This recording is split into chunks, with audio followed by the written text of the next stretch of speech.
my father was really, strict on order, organization, and the incremental completion of tasks, and also combined with my mother's push on education.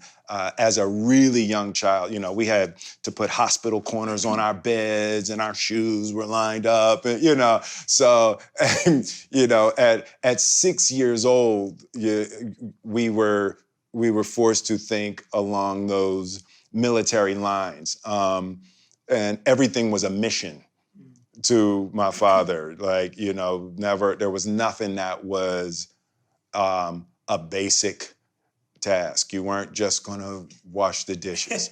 It was a mission, that had to be completed with, military precision, down to how much dishwashing liquid you're using and how much the bottle costs. And if you use that much, and how many dishes do you wash with that amount of dishwashing liquid, and how long are you going to be able to use this dishwashing bottle, so you can relate that to how much work you have to do to be able to wash that many. Your dad sounds Indian. Yeah. I have to say, so Will, is your dad Indian? Wow.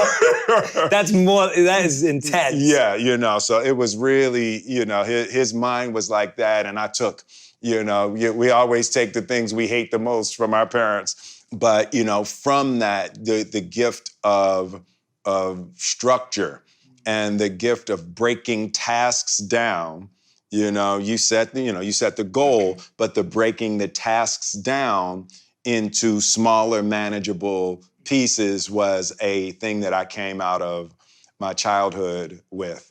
For example, you met JL. Yeah. Yeah. So I told when I said I wanted to be the biggest movie star in the world, and I was 18 or something. I haven't met him yet. Yeah, I know you're talking about. I haven't met him yet. Yeah, I know you're talking about. Yeah. And I said I want to be the biggest movie star in the world. So the first thing that we did is we looked at, what are the top 10 movies of all time? Because if you want to be the biggest movie star in the world, you're going to have to make the biggest movies in the world. Mm-hmm.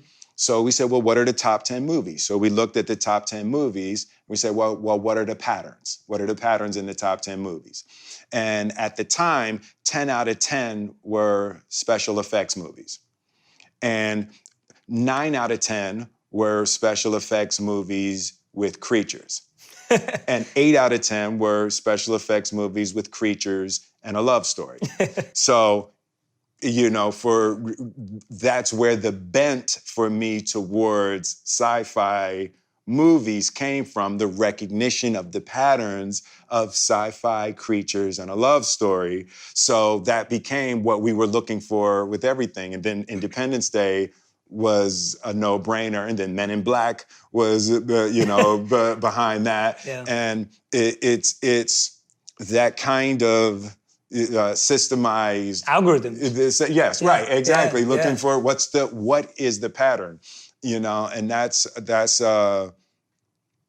one of the gifts my father stuck me with coming out of childhood. Yeah, this is one of my favorite parts about talking to you, because of this ability to turn those into gifts. Yeah. And I want to just emphasize that point to everyone who's listening and watching again, because I think we're living in a time right now where there's a lot of bitterness towards parents and what we received, and rightly so as well. Like, some things are, quite hard to deal with, that level of trauma, etc. But at the same time, when we start looking at our lives this way, not in a fake way or an ingenuine way, but really start to process some of these things, to see the powers that it gave us. Absolutely. All the superheroes that we all love in sci-fi movies, they all got their powers from bad things that happened to them. Exactly. Like, no one ever had something good happen to them. And then they, like, for Spider-Man, he got bit by a spider. For this person, got abandoned by his parents. Like, all the superheroes we all love and worship all got their powers from something bad happening to them. It's really difficult to say that to someone in the in the middle of the throes And of you a shouldn't. traumatic experience. We've Talked about that, right? But, Yeah. from sitting on this side of the experiences that I've shared, in my life and in my experience, there's no such thing as a bad experience, right? There's experiences you don't like. And they hurt. Right? But to define something as a bad experience, for me, has not been true. Everything that's ever happened to me in my life that at the time was deeply traumatic and debilitating. There's been only 2 times in my life when I contemplated suicide. Wow. There's been 2 times in my life.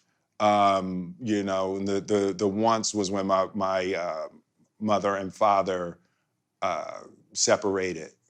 When my parents broke up, and I was 12, and that was one of the only serious times in my life that I contemplated suicide. But even out of that, as I look back on that, the pain of that experience cultivated devotion in my life to my family, and I just never wanted to have my children suffer that.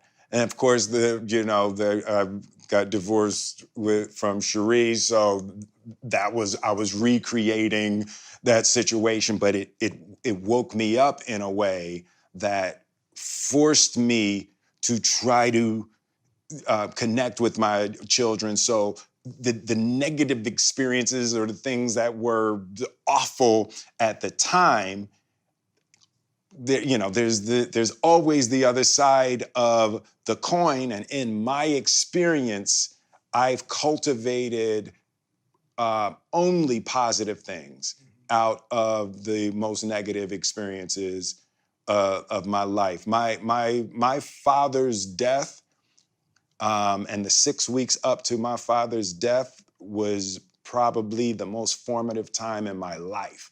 And as painful as it was, and as difficult it was, and all the stuff that came up during the time, it was a powerful, formative, positive experience in my life.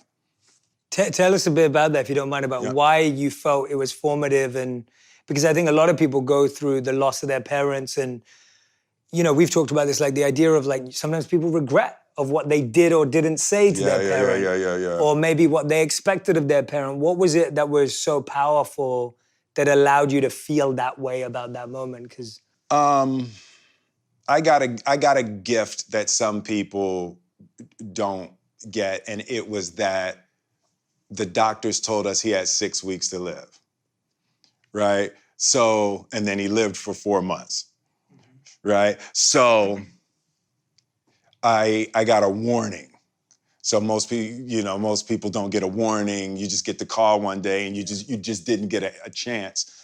And when I found out that he was dying, it just, by the grace of God, was in the middle of the shooting. I was doing a movie called Collateral Beauty, and it was about a guy dealing with the death of his daughter.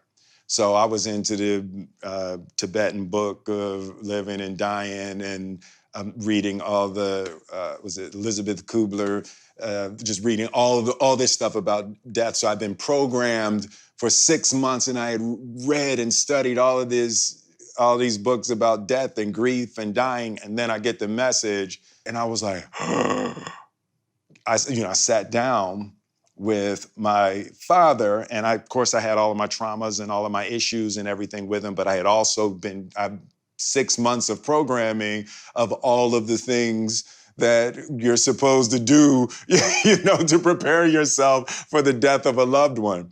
And so I sat with him and we talked about everything. So I said everything that I wanted to say, and we got to those 6 weeks. And when we got to those 6 weeks, we were clear. But then he lived for another 3 months. So what happened was every meeting, every time I saw him, I was flying back to LA, but every time I saw him, was like, oh, thank God. Yeah. And then every time we said goodbye, we made sure we said a good, thorough, full goodbye, because we knew at any moment it could actually be the last goodbye, right? But the lesson was, it's always like that. When we say goodbye, we can't know if this is the last time we will ever see. You should never greet someone casually or say goodbye to someone casually. And that lesson came from that experience. Every moment was so rich. Every time we saw each other, it was, and every time we said goodbye, we made sure it was a good, thorough, full goodbye. But that's how you're supposed to live every day anyway. Every time you leave your house could be the last time. You're supposed to be in the richness of your hellos and goodbyes and thank yous, And, so I learned that lesson with my father. And then when he passed, it was easy. We were finished, and just the lesson of that kind of presence and that kind of attention and that kind of recognition that tomorrow's not promised, and just getting shaken out of thinking that you're going to have, tomorrow. Anybody who hasn't spoken to their parents or their brother or their cousin that they had a thing with or their ex and they don't talk anymore, call them right now. You just don't think you're gonna have a chance to call them to tomorrow or next week. And it's like that opportunity with my father changed every relationship in my life. I've cleaned all of the relationships in my life to no regret. I do not want someone to be gone and I wish I had and wish I could have. And I'm not doing that in my life. That's beautiful, man. Thank you for sharing that. That's just, hearing you say that, I think there's a lot of people who needed to hear that. And I'm hoping everyone's going to pick up the phone and message. And if that person's not here anymore, still write them a letter. Right, absolutely. Right? If they're not here anymore and you didn't get to say all of that, write a letter. Mm-hmm. Read it out to them. Yeah. Read it to a picture of them if that's what it takes. Absolutely. Allow yourself to share and express. Yeah. Don't hold it in and hold it back, because somehow that energy will still reach that person, and that energy's left you too. So absolutely. Even if you can't call someone up today, make sure you still follow the same practice, because it's just not, it's never worth it. It's never worth it. It's just never worth it. Never worth it. And I love that idea of valuing each hello and goodbye. Absolutely. And not taking it for granted or taking it lightly. You never know whatever's gonna happen, right? You just have no idea. And unfortunately, we see it. This is the, there's actually a beautiful, I don't know if we ever talked about this, there's a beautiful piece in the Mahabharata, which is the Gita is a small part of. And one of the students asked the teacher, he said, what's the most amazing thing in the world? Like, what's the most incredible thing in the world? And the teacher responds and says, the most incredible, amazing thing in the world is that we see people leave all around us, but we never think it's gonna be us. I never.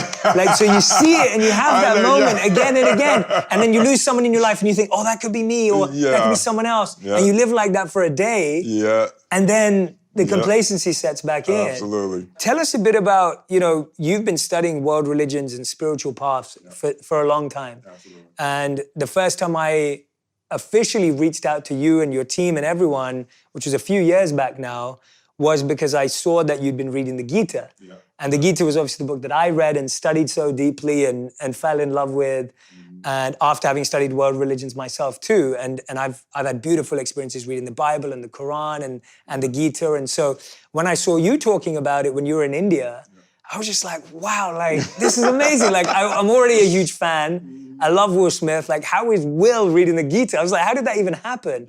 And then when I got to know you and Jada and spoke to the family, I realized that you'd taken on a challenge to like study a world religion every year. And tell us about that and what you learned along the way. What were some of the traditions that stood out in your journey and what did you learn from them, whether it was the Kabbalah or even Scientology, all those, because you've shared so many beautiful lessons with me from what you've studied. Yeah. And I'd love to pass them on. So what was, I guess probably in the first 10 years of our marriage, that was me and Jada's bonding, right? So every year we would pick a spiritual tradition and we would study it all the way through. How did you even start doing that? Like, because when I heard you did that, I think Jada told me first, and when I heard you did that, I was just like, it just took me aback because you don't come across that all the time. And I was lucky enough to study world religions. My father started encouraging me when I was about 14 to start reading spiritual books.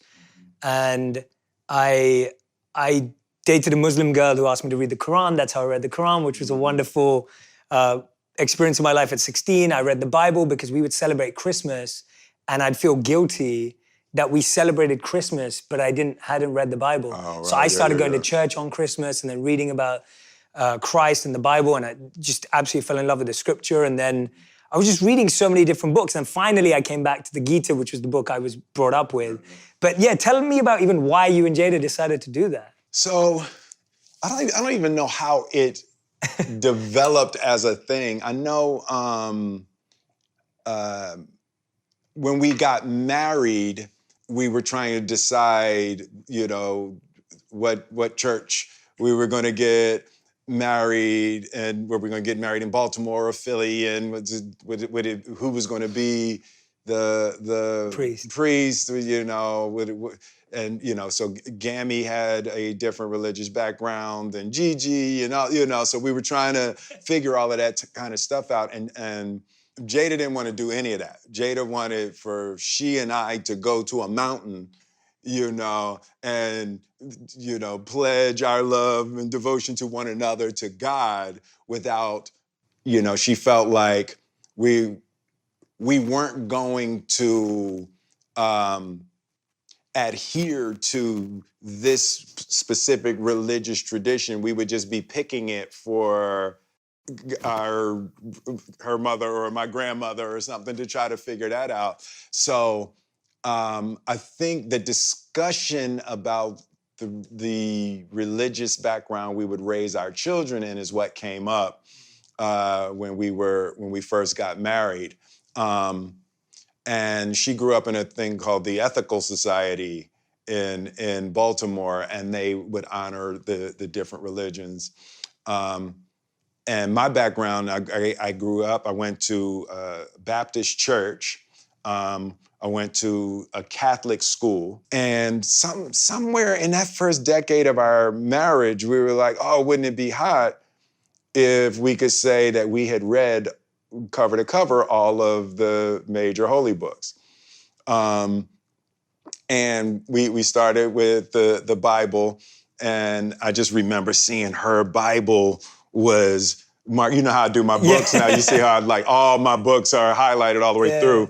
And, she completed the entire Bible, 7 months before me, right? So now it's on, right? So then when it came to time for the Quran, I was like, I wanted to win, right? But, so we would take a year and we would study all of these traditions as really as a way of the two of us bonding spiritually and intellectually around the concepts. And, we went through Kabbalah and Scientology. And really what was happening is every time I would meet someone who was of a different tradition, I would allow that person to introduce me to what their tradition was. And then I did Ali. And so we circled back around to the Quran during that time. But we really just, we love the idea of spirituality and the study of the love of God. We don't necessarily believe in organized religion. We believe that the organizations kind of jump ahead of the spirituality.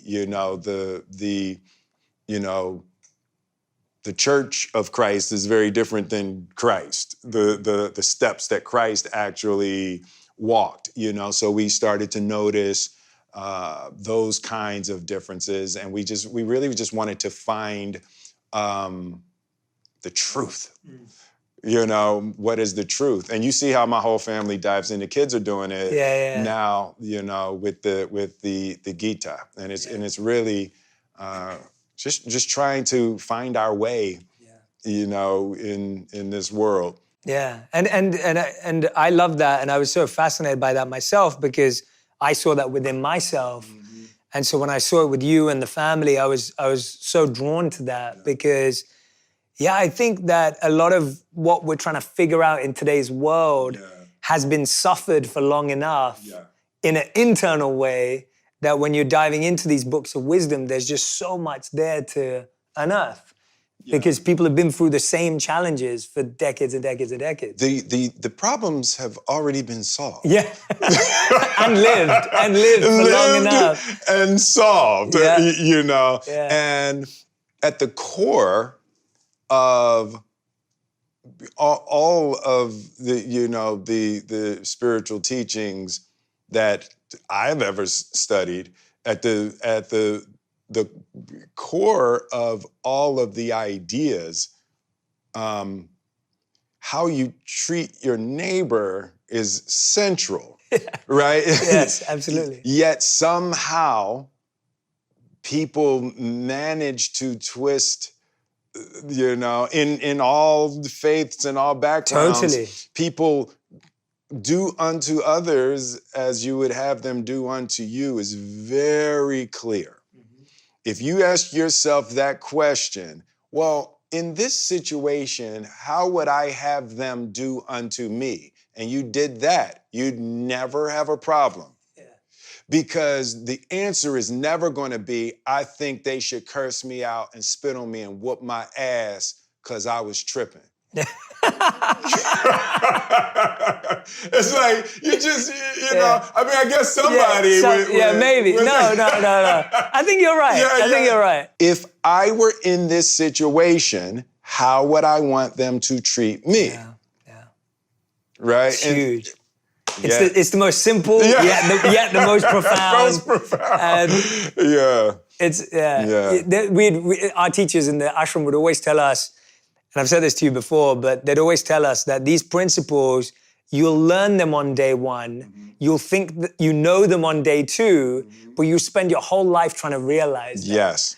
And that's the challenge with us, that we take what we learn on day one and what we know on day two to be like, I already know that. Yes, exactly. And then the teaching doesn't, what I love about what we've been doing is like, the teaching gets to like reveal itself to you. It's like, it's always opening up. It's like a lotus flower. It's always blooming. It's not like, oh, it's open now, it doesn't matter. Yeah. It's like always opening up to you. And if you give it that time and patience, then you can truly see it grow and bloom into something. But if you just try and force it open, it just, if you forced a flower open, it would just break. Yes, and that's exactly.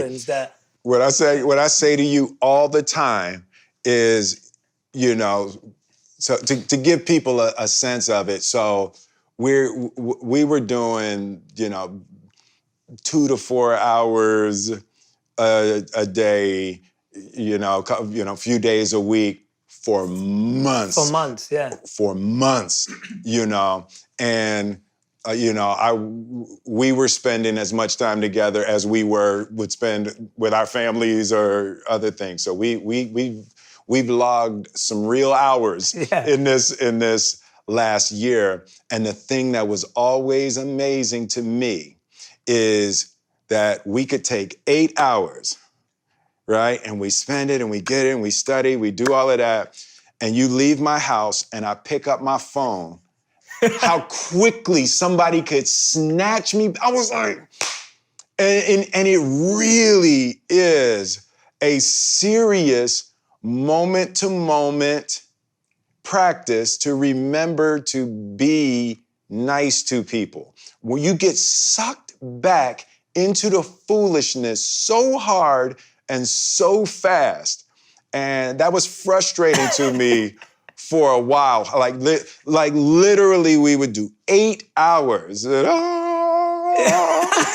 I'm great. And you wouldn't be off of the block yet. And I pick up my phone and it's a business call. And literally that fast, like literally in 45 seconds, my mind could get triggered back into that mindset.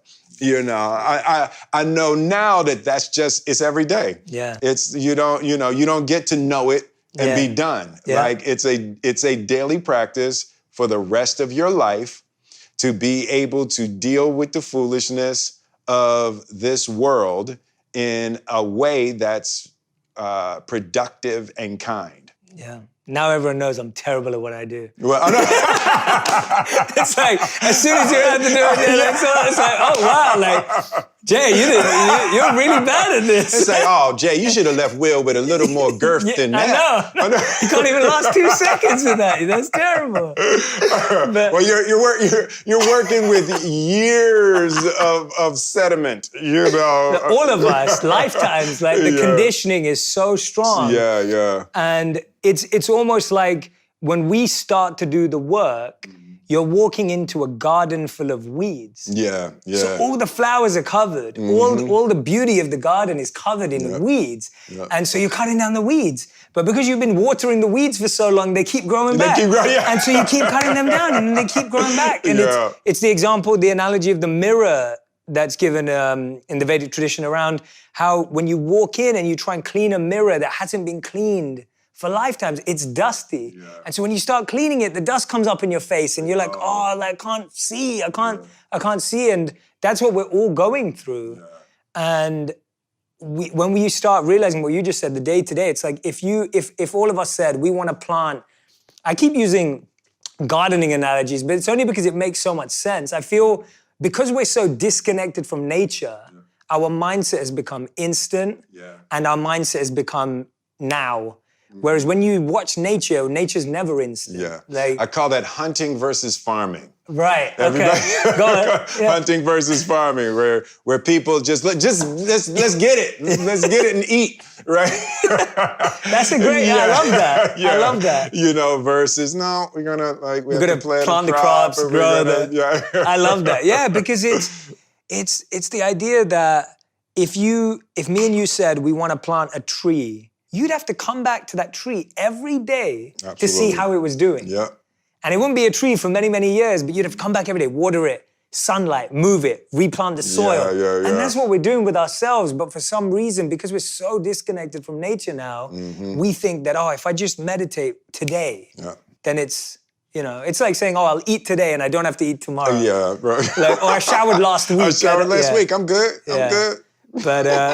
But yeah, it's, and it was your commitment. I remember when we were on that first phone call and I was like, you were like, oh yeah, I want to work on this. I was like, how much time do you have?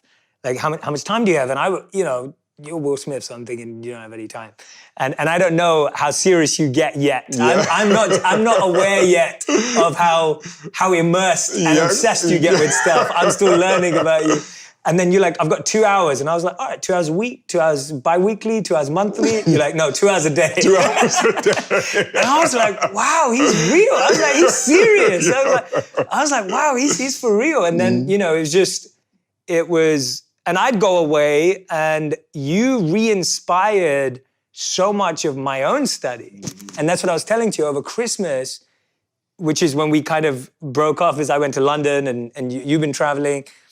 It's like I spend the whole of Christmas reading myself for 4 to 8 hours a day, meditating again. That's beautiful. Because I felt I had to be more to give you more. That's beautiful. And I think that was such a gift you gave me, where I fell back in love with what I fell in love with years ago. That's beautiful. Because of the work we were doing. Yeah. And because when you're answering someone's questions, you have to read deeper and think more and reflect more. And so for me, I went away from those meetings going, gosh, I better start reading more. That's what's so beautiful about sharing something like that together. It was great when with the Radhanath Swami, when you told him that you were going to be working with me, and I just loved his response. You say, "Oh, that is so great. You're going to get to teach all of the things you need to learn." Yeah. I remember I was just telling him, I was like, I was explaining to him how sincere you are, and I was like, he's so serious and he's sincere. And that's what he came back with. That's when you know you got a good teacher who knows how to like squash your ego and make you realize how small you are. Yeah. And it was beautiful because from that moment, that was my attitude when I was meeting you. I was like, I'm saying this for me, I'm saying this for, and that allows you to be so much more, just allows you to get out of the way. Yeah. And let the wisdom do its work. Yeah, that's so real. The central problem that has been the focus of my life and everything that I've done has been centered on having a successful love relationship, right? So I saw my parents when they were growing up, and I hated that my parents' marriage deteriorated. And, as young as I can remember, 5, 6 years old, I wanted to be married. I wanted to have a family. I've never been the guy that wanted to do threesomes and groupies, and I've never been that guy. I always wanted to commit and have a single successful relationship. So the scientist in my mind and in my study of spiritual texts and things like that, I've always been looking for the secret to successful love relationships. And then as I've grown, it's sort of expanded, and I'm seeing the through line. The same basic ideas are successful parenting, and the same basic ideas are being a successful follower or a successful leader or a successful student. And I started to see the central issues with all of human relating. And it's the problems, or it's not even problems, the problem is really singular. If you're talking about a husband and a wife, or you're talking about a parent and a child, or a Democrat and a Republican, or a Saudi and an American, whatever, in all of the configurations of human difficulty, at the center of it is almost exclusively a lack of understanding of the other person's perspective, right? And it sounds simple, and it may oversimplify slightly, but the concept of ignorance, the concepts of ignorance and delusion are always the problem. Yeah. Right? It's always the center. If you have a difficulty with another human being, there's some point of ignorance and some point of delusion that are keeping you from being able... On both sides. On both sides, right? And the problem is you can only worry about yours. You have to clear yours, and then once you clear yours and your vision gets clean and purified, and you approach a person from a purified space, things get a whole lot easier, you know? And it's like, you are always bringing poison to the party. And when you recognize that in any difficulty you're having with any human being, you brought poison to the party, right? And if you can focus on locating and purifying the poison you brought, it opens up entirely new avenues of connection and compromise and solutions that you can create with a person. And, you know, that has really been the central focus of my life, and being an actor has been spectacular in that way, because my life is exploring my mind, you know, and changing it. And that's one of the things I learned as soon as I cracked it open. I remember reading the 7 Spiritual Laws of Success and tearing up, you know? And I remember reading Asking and It's Given by Esther and Jerry Hicks, and like feeling my whole vibration change. And that is one of the most, that is the first time that I realized that there are two realities.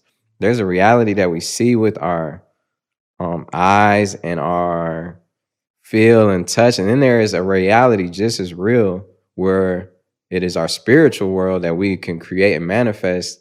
And that is the reality with a capital R. You know what I'm saying? That's the real reality that you bring to the other reality. And so anyway, I did these exercises, man. Like, I only read books because I had to in school. That was like my thing. Like, I can relate. You know, and it was some good books, right? Like I remember we read Animal Farm, The Hobbit, all these great books that helped me, but I still never read on my own time. So these were the first books I read on my own time. You know, I graduated high school. I ended up meeting Kanye right before I graduated high school. So I ended up rapping for him. It's a classic fairy tale hip hop story. You meet your idol, you rap for him, he hears you out. And I had been recording CDs since I was 11 years old, man. So I had been passing out CDs around school, selling them for $5, $3. I had been participating in open mics, battle rapping. I had gone to the radio station every Friday after school, even when, you know, because when I turned 16, my grandmother had a stroke and she had a brand new car. So it was a bittersweet thing, because it was tragic to see my grandma, you know, have a stroke, and the strongest woman I've ever seen literally get old instantaneously. And then I ended up getting a car, which provided me to get places that I needed to get to, you know, to make the moves I was trying to make. Cause I had that hustler mentality. I was like, I had to do it. You know, Eminem was the only rapper from Detroit at the time that was doing it big. And just to keep it real, I got to represent for Black, you feel me? And be like, and put on for my city. And I just felt the responsibility, man. And I know I'm skipping around a lot. That's all good, man. That's all good. Yeah, but I would do this radio show every week. And that led me to meeting Kanye, because he was at the radio promoting his album, Late Registration, at the time. And, you know, I met him from doing the radio show there every Friday. I lied and said I left my phone in the back offices, so they would let me in the back to go check, because I knew that's where the artists would go. I got a chance to rap for him as he was walking out. You know, he was like, I'm real busy. How did you have the courage to do that? Because I feel like people probably see you and they're like, oh, I want to go rap for Big Like, you know, people want to repeat. All the time. Yeah, exactly. So how do you think you were able to even have the courage to be like, I'm just going to find a way in the hallway? Like, you know, when he's walking, he's a busy guy. Well, because when I did that radio show every Friday, we would rap on the air, on the radio. Yeah. That was the most nerve-wracking thing I've ever had to do in my life. It would be like, oh my God, everybody who's listening to the radio right now is hearing me. And that was a beautiful platform, right, for up-and-coming MCs to come in and display. And I would write a new verse every week, and I was super nervous. So I had done that for about a year straight already by the time I met him.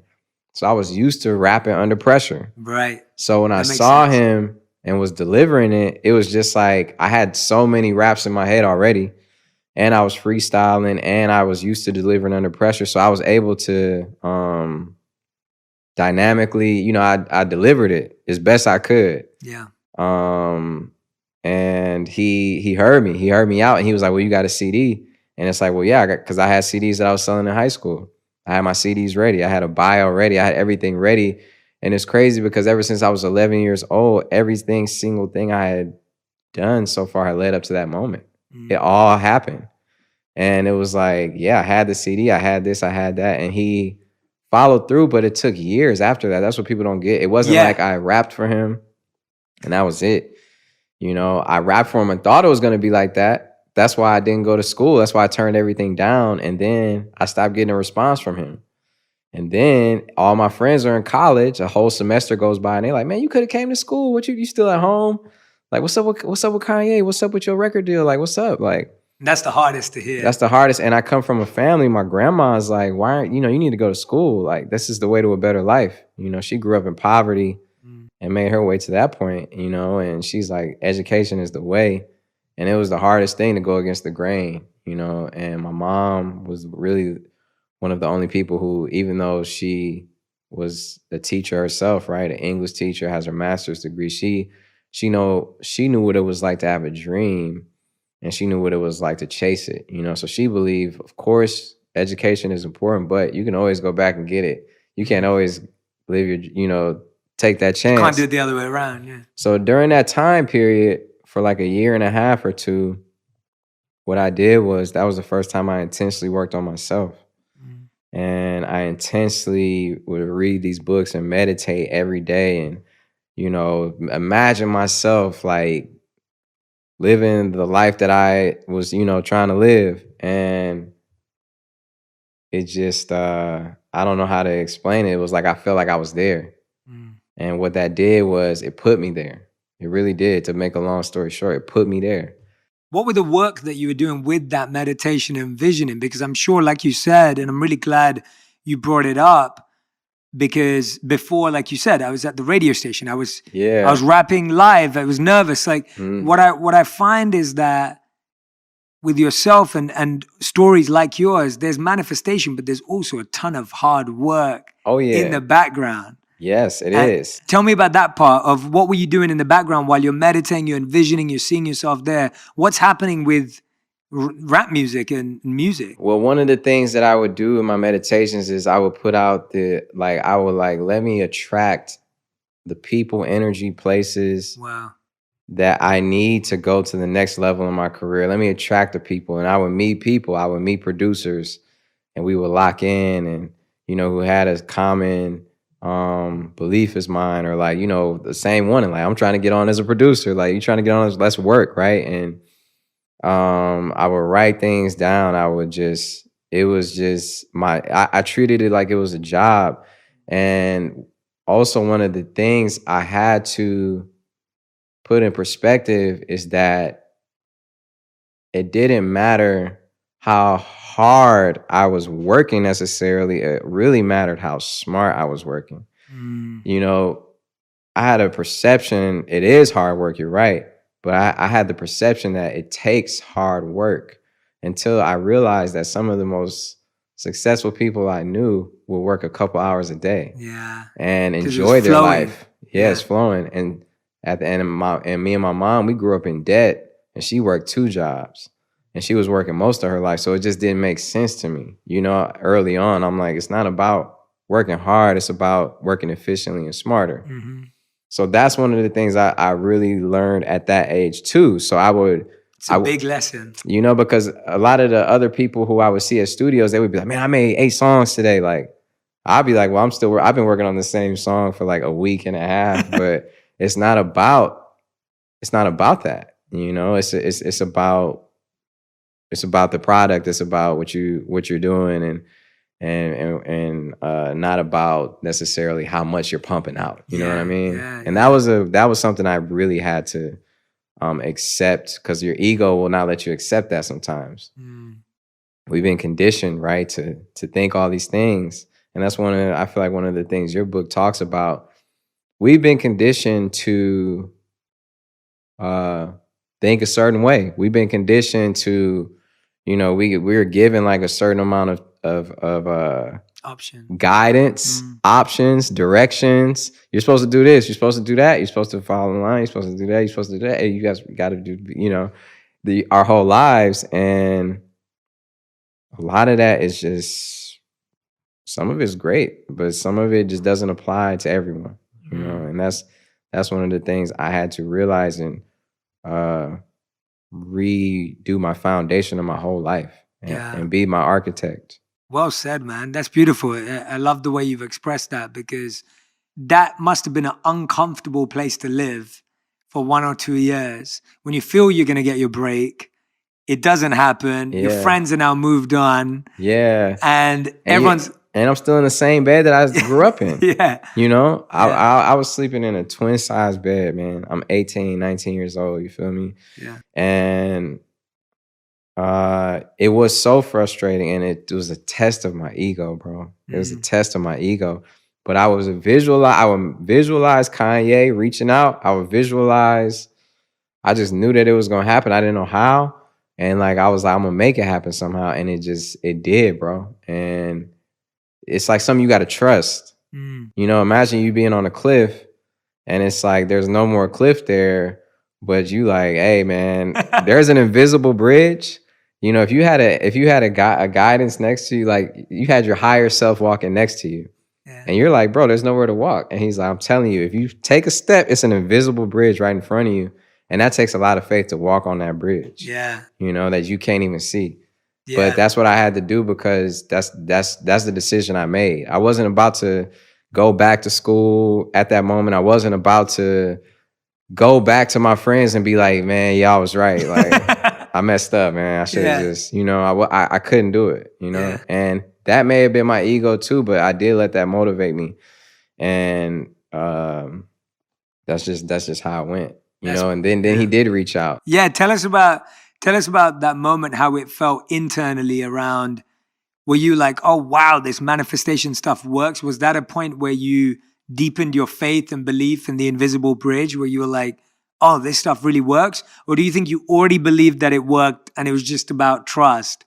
Or was this like a confidence point? I had to trust it first. Yeah, okay. I had to trust it first. Beautiful, yeah. You know, and that's the thing with everything. You got to trust it. And then it started working. You know, things necessarily don't work before you trust it. It's kind of like you got, you know, I think that's one of the lessons I had to learn. You know, I had to trust in me, trust myself, trust the process, trust God's speed.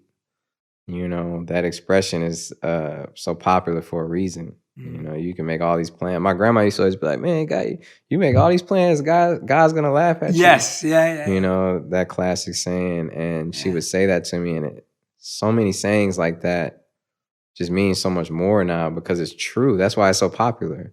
What goes around comes around. You know, all these little things that we heard. They're true. Yeah. They're true. Yeah. You know, so it's been a beautiful time. And when he did reach out, it was just, it felt like it was confirmation that trust wasn't wasted. It's all a higher power, right? Yeah. And that is guiding us and wants to support us. Yes. And does support us. Not wants to, does support us. Absolutely. Did you ask him why it took him so long?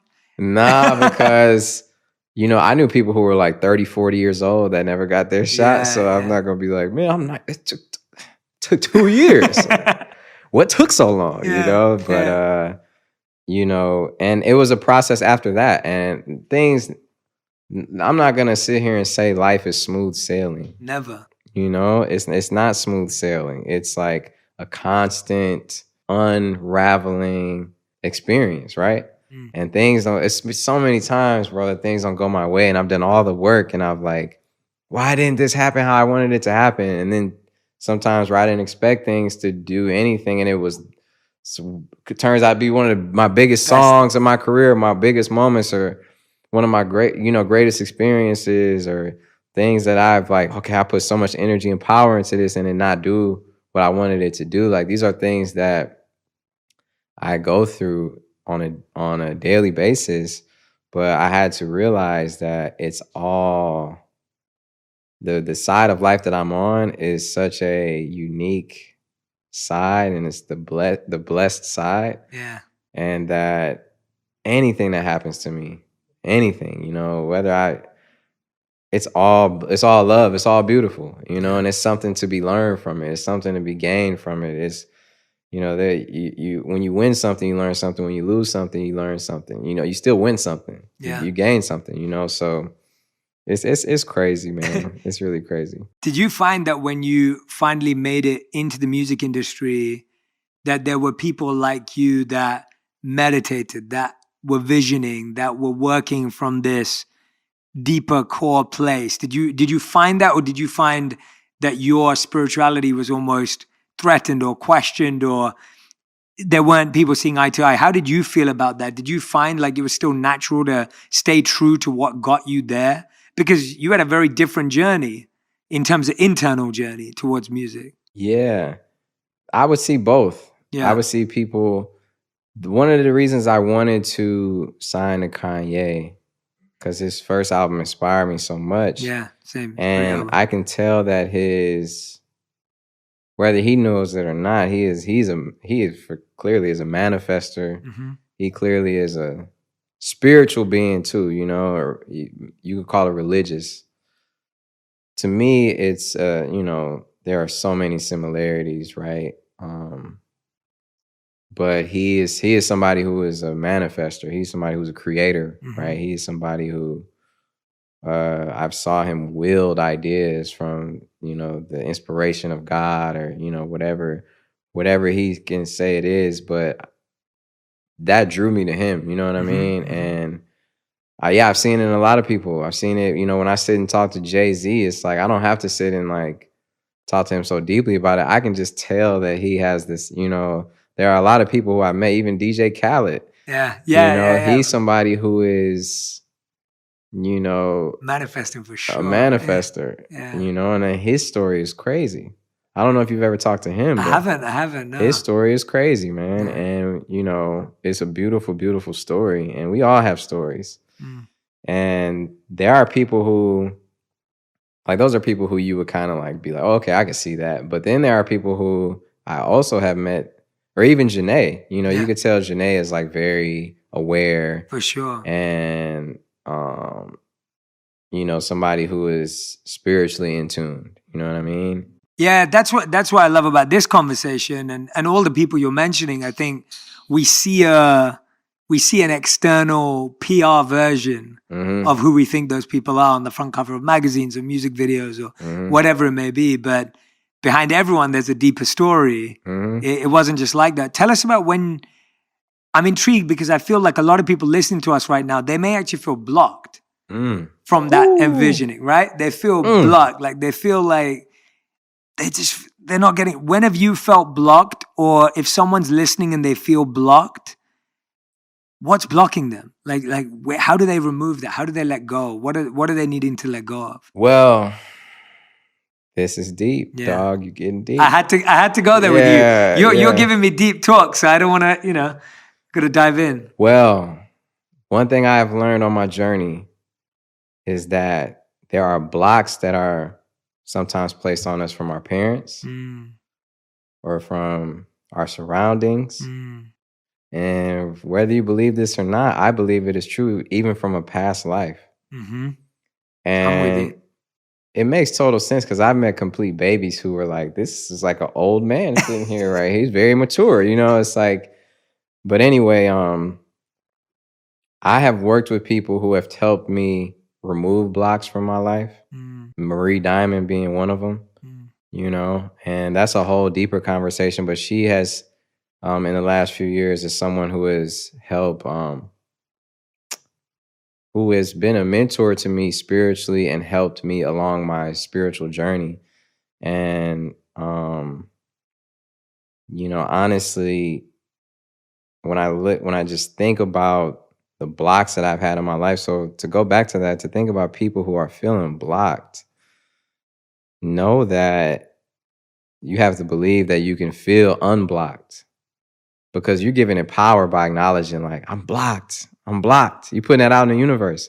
Remember like what we said, the sayings that people live by that you've heard, what goes around comes around, what you get is what you give. Those are real things. And you subconsciously, and that subconscious mind is just as powerful as the conscious one. When you say, I'm feeling blocked, or man, I'm down bad. You know, I've heard people just say all these things that they put on themselves, like, I can't figure it out. I can't figure it out. So, okay, imagine if you're in front of the universe and God, and he's like, whatever you say, I'm going to give back to you. Like, whatever you say, I'm going to give it back to you. So you sitting up here like, I can't figure it out, man. I can't make money. I can't do this. I can't do, you know, I feel like it's like, even when I did feel blocked, and if I did think that, I never owned it. And I'd be like, no, okay, I got to switch that. I got to feel better. So the first key to unblocking something is acknowledging that you are blocking yourself for sure. You know, and I do think there are some deeper blocks that you got to work harder on to remove, like blocks that may have not even been put there from you, so you're not even acknowledging it or know how to remove it. And there are special people who can do this, you know, that can help you get rid of it. But I do feel like you're blocking yourself, and you got to realize that.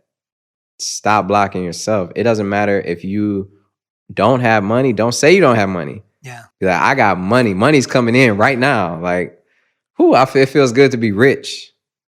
If you keep that mentality and you're not rich, I promise you, if you really believe it, which you have to believe it because you just have to. If you will be whatever you want to be. And it's never too late to be who you want to be. Yeah, absolutely. Yeah, I used to have a mentor, I remember, he used to repeat to me the Napoleon Hill words of like, you become what you think about. Yeah. And he just keeps saying it to me, and he told me to keep saying it. And when he first said it, I was just like, oh, come on. Like, you know, how many times are you going to say it? It's like a mantra. When I first became a monk and they introduced me to mantra, you're saying the same thing every day again and again. And you're thinking, oh, this ain't going to work. But actually what you're saying is true, that when you repeat, you become what you think about. Yeah. And when you keep repeating it, it becomes your vocabulary, it becomes your mindset, it becomes your thought, and then it becomes your reality. And you're spot on. I love what you said about being in front of God and you saying, I can't do this, I can't do that. And God's giving you back exactly what you're repeating. He's like, you're right, man, you can't. Yeah. All right, hey. Like. Yeah, you said it. Yeah, and that is such a great way of thinking about it as a conversation around how we're creating our reality through our repetition. Yeah, I can't wait to talk to you about being a monk too. That's like when we have dinner next week. But one of the things that made me think about this is when I would come home and watch Bob Ross on PBS painting the pictures, or when I would watch Michael Jordan and all these, or Kobe Bryant and all these inspiring people when I was growing up, Mike Tyson, right? Or just Michael Jackson, anybody that I can think of. I like all the artwork on the wall. A few people you mentioned are up there. So yeah, there's a few people. But when I was thinking about that, it just brings me back to technique. How much of life is truly technique. And that is one of the biggest secrets I've learned when I was going through one of the roughest times of my life a few years ago. I had just turned 30 and I was feeling so depressed, bro. And I had just moved into my house that I've been in for a few years in Beverly Hills, right? Slashes. I got it from Slash from Guns N' Roses. You know, all of my neighbors are, you know, Vanna White is my neighbor. I'm like talking like, this is like, to me, this was like my dream. This is my dream neighborhood, right? And I was in the worst condition of my life, bro. I felt it was just too hard for me to even get through the day. I felt like... How did you get there? Why did it get there? After all of this envisioning, focus, inner work, how did it get there? You know why I got there? Because I lost touch with it a little bit. Not just because of that. I burned myself out. I wasn't paying attention to what myself was saying to me. I was doing it for all different other reasons. I need to do this show. I need to do 5 shows so I can get this money, take care of this person, do it for this. Oh, my management, everybody is expecting me. I got people who are on my payrolls. I'm like, I'm putting everybody before me. Yeah. I didn't know how to balance work and work because there's a work that you do for your career and there's a work that you do for yourself. Yes. No one ever taught me that because no one knew. No one knew, no one knew. Like, this is something that my dad didn't know. This is something my mom didn't know. Their mentality is you work as hard as you can, you work as hard as you can. So I come from a place where it's like, you got to keep the foot on their necks. You got to keep going hard. You don't want to lose your opportunity. Yeah. That was my thinking. But really, I had already had it. Yeah. I already have it. So now to take it to another place, I got to take care of myself so I can bring my best self to the table. And it's something that life forced me to do. It's something that life forced me to do, man. And I had to stop everything I was doing and completely fall back, bro. Completely fall back from looking at things about me, from being online, completely fall back from all the obligations I had to do, performances, money I was losing. Like, it was just like I had to fall back from everything and take some time. And that's when I met Marie Diamond. And obviously I had seen her on The Secret. I was, I knew about her. And my mom, taking one of her classes, emailed Marie Diamond and was like, hey, my son is a musician, this and this and this. And then she got an email back from Marie Diamond. My mom was freaking out. And Marie Diamond said, this is so crazy because my son has Sean on his vision board. Wow. And she was, I've never worked with a rapper, I've never done anything like this. She's worked with big people, big clients. But anyway, that was a serendipity, that was a meant to be thing. And that came at a time right where I needed it. And I got into the technique of loving myself, bro. Bringing it back to the point I said earlier, when I would look at Bob Ross and Michael Jordan, it's all technique. So much of life is technique. What you do is technique because I had to get into the technique of loving myself. I had to really make sure that I put myself as a priority. My meditations came before anything. Me writing down my intentions, every day or every other day, or writing my thoughts down, like that was a priority to me. Spending time for myself, being out in nature, right? Working. I started taking care of myself more, working out. That's something I never did. I gained 30 pounds. Wow. Yeah, we got to show like a before and after. Yeah. We'll get it. We'll get it for this. Crazy. I used to look totally different. It changed me for the better, and it's built my strength up. It's given me more strength to deal with things when they don't go my way. Before, it would tear me down. Before, I used to let people's opinions about me really affect me. Yeah, same. And now it's like, what am I even thinking right now? Yeah. You know what I mean? It's crazy how we can look and see a comment that's like, I love you, I appreciate you, you changed my life, amazing. Man, this guy sucks. And we'd be like, man, this dude just said I suck. I'm doing something wrong, It's crazy how our mind immediately goes there because our ego. Yeah. Or maybe because something else, but I think it's just that ego. It is. Tell me about, why do you think delusion is useful, and where have you also seen it be dangerous? Because I think both is well, I think it kind of depends on what reality you're trying to create.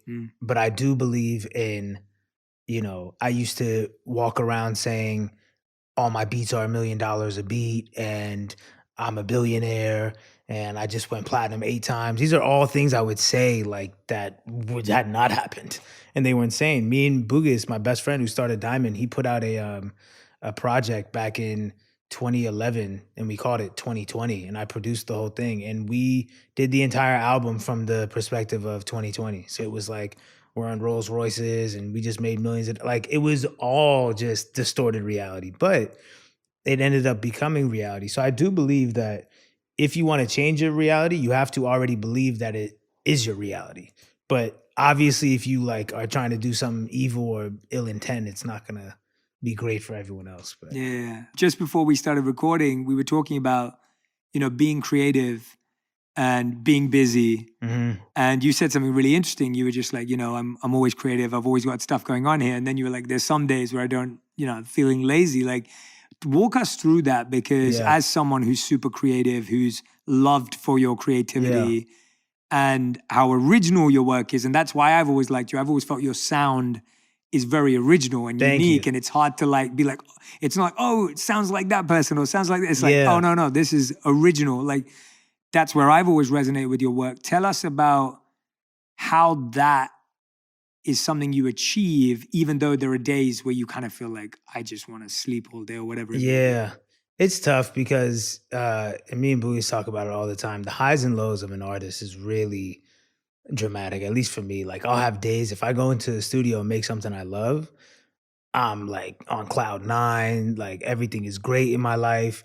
But then I go to sleep and I wake up, and that next day, none of that matters. Like, I move on very quickly, and I'm just like, okay, now I need to make another one. But if I can't make another one, if that day I'm just not feeling it, or I go to the studio and I try and nothing works, I'm like, I should just give up. This is it. I'll never get a creative source again. You know what I mean? And it gets very like, you sink really low sometimes, especially if you go, for me, I make so much music that if I don't make a song for 4 days, I'm like, this is crazy. Like, what's happening? I'm depressed. So it's hard, but you got to just remember that you just have to have faith in sort of the creator, in the infinite. And, I don't feel like I really make music. I feel like I deliver it, because I feel like when I have those moments, it's just something that's coming to me and I'm the vessel, and now I'm just delivering it and I'm executing it and I'm almost discovering it in the studio. I don't know if I'm creating it, I'm discovering it, if that makes sense. Yeah. So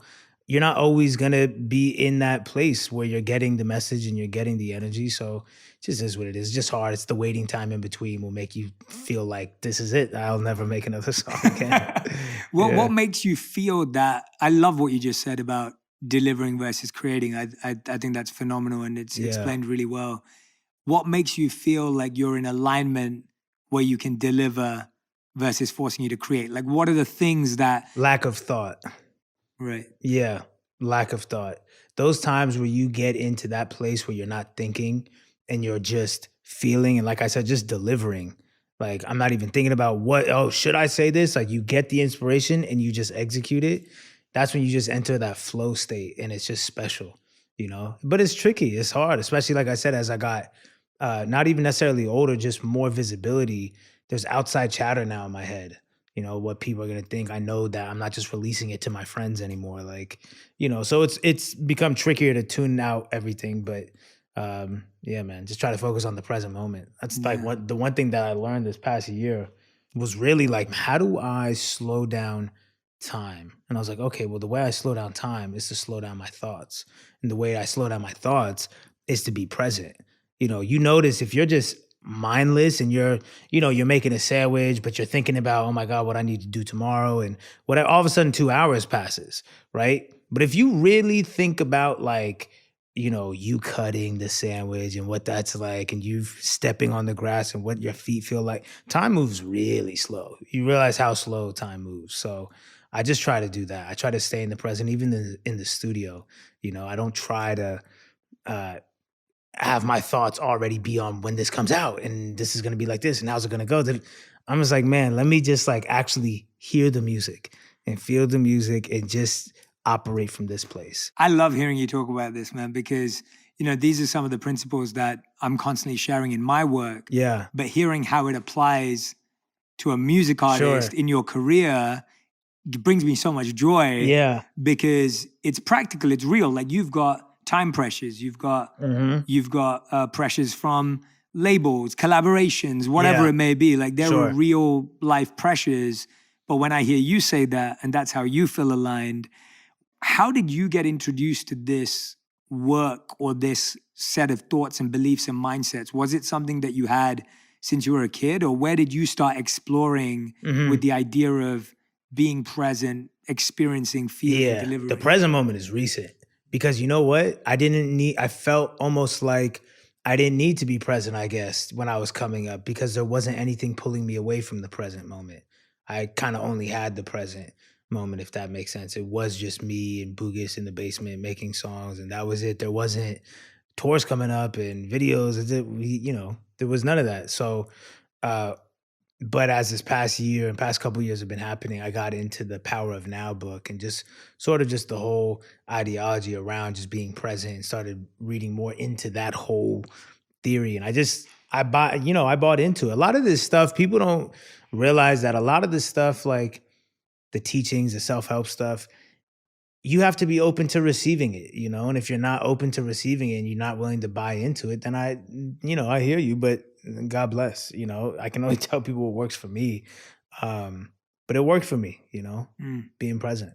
Yeah, I love that you mentioned the power of now. And then when you talk about flow state, for anyone who's listening, if you've not read that book, it's a brilliant book as well. Flow state, I haven't read that book. Yeah, it's called Flow. Wow. And for anyone who doesn't know, flow, the way it's defined in that book is where your skills meet your challenge. Exactly. So I saw like a YouTube video, and that was like enough for me. I should read the book though. Yeah, no. But you brought it up, and it's a brilliant concept, and you're really experiencing that, because most people, it says, experience when their challenge is above their skills, and so they feel frustrated and disappointed. Yeah, and then they give up. Yeah, or their skills are above their challenge, and then they feel bored because they actually have more skills than what they're trying to achieve. And I think I fell into that a little bit, which is why I started working with outside producers, because it was so easy for me to just like go downstairs and make like a Russ song. Like I have a million beats, I can make it be boom, do this. And it's like, all right, cool, whatever. But it kind of, I got into like a rut creatively because I was making songs, but I was like, it just wasn't even that fun, And I think it was because it wasn't that challenging anymore. So I started working with outside producers where it was like, okay, this is a bit of a challenge. And then further, I started trying to get on beats. Even if no one hears them, I started to get on production that I don't like, in a sense. Almost to just be like, can I make a song out of this? Wow. Yeah, just like, because I got the studio in my house and I don't need anyone to record me, so I can just be down there like experimenting. So there's been beats that producers send me and I'm like, I don't like this at all, but I wonder if I can make a song out of it. And it becomes this cool little like fun project. And a lot of times it's turned into songs that I'm like, this is crazy. Wow. Like I get so much more fulfillment out of it because I couldn't see it coming. A lot of my songs, I'm like, before, when I'm making the beat, I already know what the whole song's gonna sound like. And most of those usually end up being very successful, so I'm not gonna downplay them.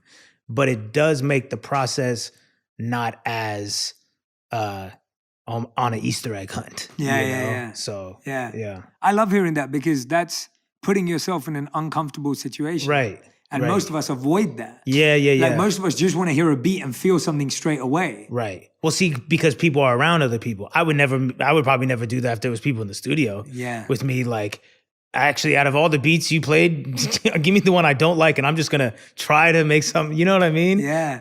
That's why I always tell people, whatever your craft is, make sure you have it in your house if you can, because those moments of solitude when you can kind of just be weird and experiment and dance around crazy and be nuts, that's where you're really gonna, I have a line where I say the public praises people for what they practice in private.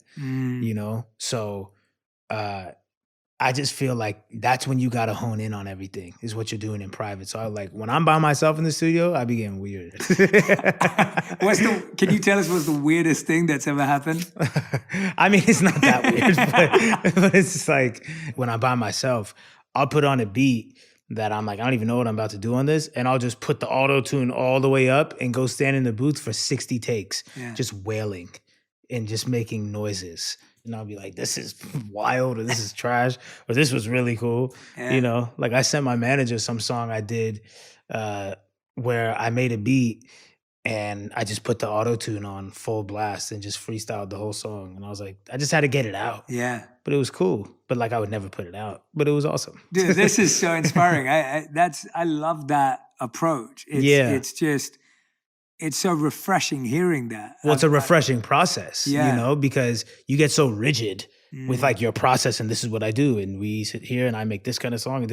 It's like every once in a while you have to shake the snow globe. That's where that whole concept came from. You have to just it's like the Tin Man in Wizard of Oz. Like, turn the auto-tune up and put on some crazy beat and let me just be a maniac for an hour. Yeah. It breaks the formula. It does. We work in this formulaic it does. Product line manufacturing. Right. And you can't manufacture greatness. And that's from school. Yeah.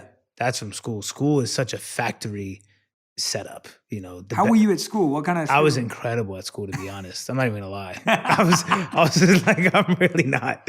I was not one of those like, I struggled in school and it was difficult. I was really, really good at school because I wouldn't apply myself, but I was definitely the kid who like didn't study, never did homework, but I would get A's and B's on all the tests. And so everyone was just like, but I would be like, I was second.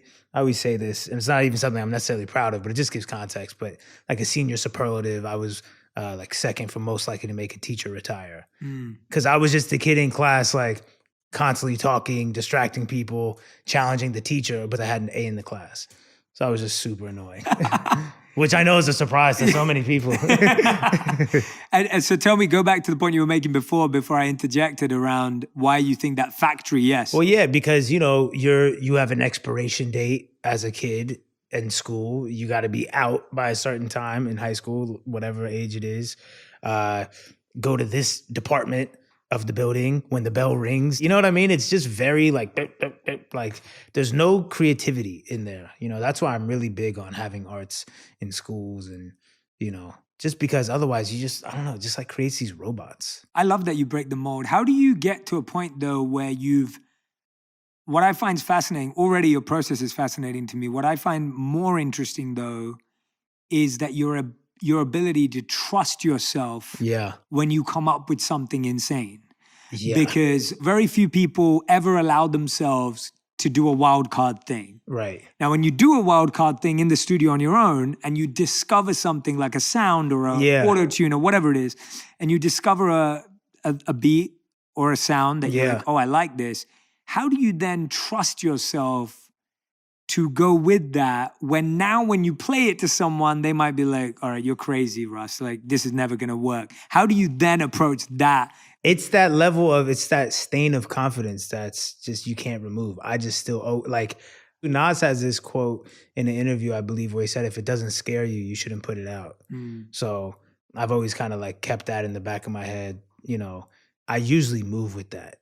And I'm cool with that. And I like that with my fans. What I've created is this trust and this unpredictably unpredictable sort of relationship where they know they can expect me to be doing the unexpected, meaning they know it might be raps, they know it might be singing, but they don't know what it's going to sound like, but they know it's going to be me.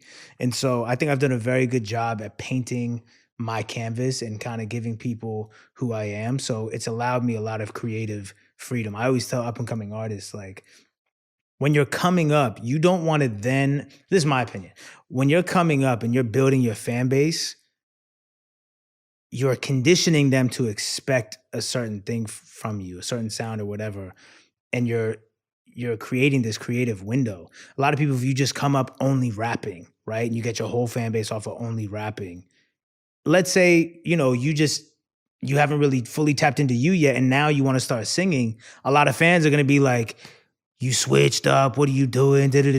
And, you could lose a lot of people, and they might think that you're changing when really the whole time that's been you. You just didn't have enough time to discover it. So I was really proud of myself that I was able to kind of give people the whole scope of my creativity so that when I do go left field, no one's going to be like, what are you doing? Because it's kind of like, oh yeah, that's Russ just being Russ. Like, we know that sometimes he's giving us red, sometimes it's yellow, sometimes it's orange, whatever, That's kind of why I did the artworks all like that too. Yeah. Just to let you know that all my music is all different colors. It's not just one. Just spending this time with you already, and even when you came in and stuff, like, you're someone who's very comfortable in their own skin, but at the same time, you're not arrogant and egotistic. Really? And so wow. I don't feel did everyone hear that? I'm just. That's I'm a just, first. No, I agree too. I think I bought into the own narrative. He doesn't have an ego. I love it. No, I definitely have an ego. No, I mean in the sense of let's talk about ego for a bit, because and I mean it in a good way. I was saying it as a compliment that I feel that you have a very from what I'm hearing, or at least, and I'm only basing on this conversation I've had with you, but it's like there's a stability between like knowing you want to learn more and be better, Yeah. but you are confident about who you are and Sure. where you are, which is a beautiful place to be, by the way. Like, Thank you. who doesn't want to be between those two things? Yeah. How have you tempered that ego that we all have with the desire to learn and grow and realize there's more to go, but I'm really happy with what I've done? Because that's what I'm hearing. Yeah. But I want to kind of break that down for people, because I think a lot of people live in either extreme. Either they're celebrating their last win for like 7 years. Right. Or they're just like, oh, I'm the worst. I'm never going to win. I'm never going to win. And they don't appreciate where they are. Yeah. I think for me, to be honest, despite perception or whatever, I had to hype myself up. I had to be the biggest believer of myself. That's the only reason why any of this worked. And I think that, and because I'm very vocal about it, because I'm putting it out into the universe so that it comes back, it could come off like I think I have nothing left to learn and nobody can offer me anything. And I know it's like, no, y'all just don't know what self-belief sounds like, clearly. You might know what it looks like, and some people are just more quiet about their self-belief just to get people to like them. Otherwise, you get kind of my perception. But but no, I've always still been a massive fan of people and a massive just supporter of anything dope. Anyone that knows me from when I was nothing to now, from 2 years old to now, like if you're dope at anything, I'm always the first person to like root for you, DM you, send you advice, like, bro, hit me anytime. And even just looking up to people, I'm a fan out. I'm like, yo, you're incredible. I would love to work with you. I'm that person too. So I don't know. It's the duality. You are able to have the utmost confidence in yourself while still also knowing that, okay, but this person is really dope too. And if we come together, it could be really fire. I'm just really confident in myself. And so I'm not desperate to reach after collabs and things like that. But it doesn't mean I don't think that I know everything. And, you know, I'm always asking all my engineer friends, like, yo, what plugin is that? Like, this is crazy, yo, you're fired. You know, and people you could ask even like Kid Super. When I first met him, the dude who made this sweater, he did my Gypsy video years ago, like 2014. And when I first met him, he thought I was hella weird or like socially awkward, because I kept giving him mad compliments because I was it was like my first real kind of video-ish, even though it wasn't like some big production. But I was just so enamored by the process and I thought it was so dope that I'm just like, that's who I am. I'm a very complimentary person and like, I'm always going to give people their flowers. And he was just like, I'm like, nah, I genuinely feel like that. So I don't know. I've always been able to have that level of duality. Yeah, I love the idea of that paradox. Like it feels like it's not allowed. Like it sounds like it should not be possible to think both those things. Yeah. But actually that's where all the magic happens. I agree. Right? Like that we always think, no, you have to choose, you have to decide, or you're either or. But actually hearing you say that, yeah, actually, I think both those things. Yeah. I love that. And I love how that doesn't stop you from appreciating others. Yeah. Who was it that appreciated your sound earlier on that you think made a difference to you and made, guided you? Or was it just you for yourself? It was me and probably Boogus. Like, for the longest time, it was just Boogus rapping and me producing. And that was my closest example of like someone who I thought had really good taste and I trusted their opinion artistically. So when Boogus gave me the green light to be like, yo, yeah, you should rap, it was just kind of like, okay, well, game over for everyone else. Like if Boogus thinks it's tight, so, and that's how it still is. Like, it's important to have, you only need one, but it's important to have at least one person who believes in you, sometimes almost more than you. And there is no jealousy or weird, you can't win because then I won't win. Like it's a very weird thing. So I always, commend Boogus for being like the best friend you could have in something that I'm doing. You know what I mean? Yeah. Let's talk about that. Yeah. I like what you brought up there about men specifically. Like, and you took me straight back to like my teenage years where I'd be best friend with a dude and he'd be like my brother, but then we'd go out and he'd be like, all right, let's see who can get more girls today. Right? Like that would be his mentality. Or like, oh, let's see who'll be better at the sport today. And it was every time, I've realized that everyone in my life or male relationships, if every time a guy a friend of mine has tried to turn a friendship into a competition, Yeah. they haven't lasted in my life. Yeah. Like they're no longer in my life because I just wanted to be friends. Well, now don't get me wrong. Yeah. Me and Boogus, dumb competitive. Okay, so explain. We played basketball together. Like Right. anything me and Boogus will turn into a competition for sure. But when it comes to a dream you're following after, like it's never like, yo, how many streams did your song do, bro? You know what I'm saying? It's never been that. How do you build that balance? What is it about him and what is it about you that allows you to build that kind of a friendship? Because I think that's rare. Yeah, I do too. Especially in today's social media world, stream world. I mean, followers, views, comments, engagement, all this stuff that we all talk about. I think we're both trying to do the same thing, you know, and we were both real friends before all this. And we both understood, you know, we read Napoleon Hill, so we understand the power of a mastermind. And we just, as big of egos as me and him have, we never let it get in the way of like supporting one another and any of that, you know? So I don't know. I just think it comes down to the person. Like, how real are you? You know, some people are just fake. It is what it is. Yeah. Yeah. No, and that idea of being able to have at least even one person. Just like one. you said, That's just all you one. need. You don't need. Yeah, because sometimes we want 10 or 20 like that. And you're right, for most of us, we're lucky to have one. Yeah. And that's a good enough start. You mentioned Napoleon Hill and Mastermind. What age were you when you read that book? 17. Boogus gave me the book. So Boogus was putting me on to a lot of that stuff. He put me on to Napoleon Hill. He put me on to The Alchemist. You know, so that's the thing. We weren't just like I would say the like typical 17, 18-year-olds, you know, hanging out. We graduated high school 17 and we just were locked in the studio from then until now, you know? So it was a lot of self-discovery, but out the gate, once we left high school, we were reading those books. So it was just kind of like, we were ready to go mentally. Like we read those books and we're both the kind of people that we buy into something quick. And then we latch onto it, and then that's that. You know, if that's what we believe, you can't tell us anything different. You know, like if I went vegan for a year because I watched one documentary and like that was that. Like once something clicks in my brain, I'm done. You know what I mean? Like right now, I haven't had bread or grains in 2 weeks because I just like woke up and it clicked. Like my brother, nutritionist, told me and I latched onto and boom, that's it. Me and him have always been very good at just, once we decide something, that's what it is. He lost a bunch of weight, you know, 30, 40 pounds because he just decided I'm done, you know? So once me and him decided this is what we were doing with our lives, there was no, but maybe we're not doing it with our lives or this was it. And we were both fully committed. And every day and every second of our lives was committed to this, you know? It was just something I did within my community. But as circumstance goes, you know, sometimes destiny finds you and you try and push something away.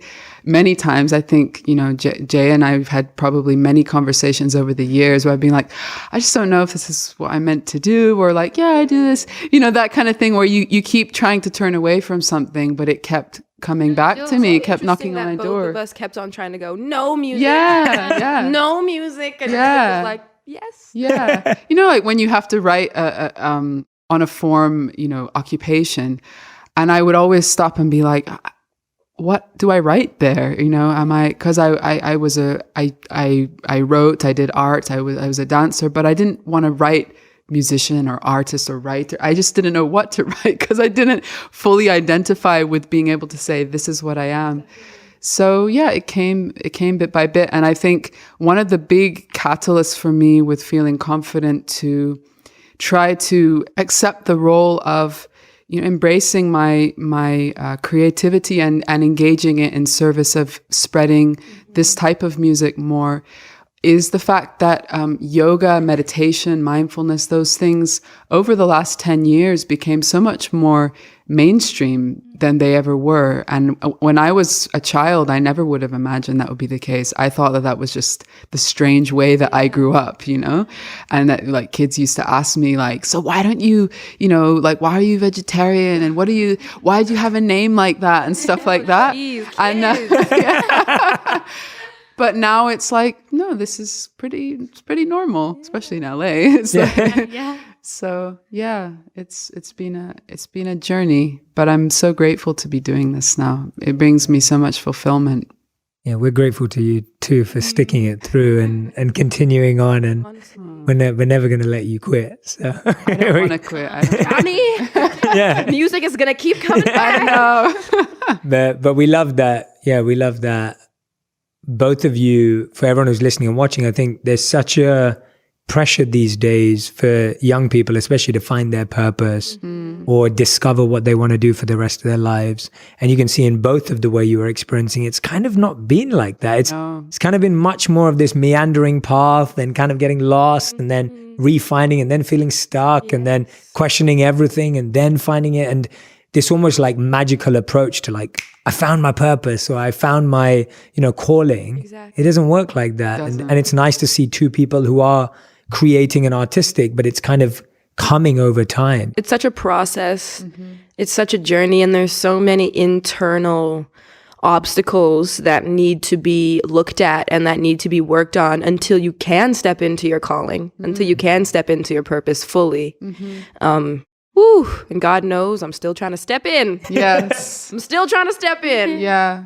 What would you say are both of your daily things that you do in your lives that help enrich you or uplift you? What are the things that you've started to do? Yeah, I think on a daily basis, because I feel like they're the things that really make, a difference if you're doing something regularly. You're so good at this.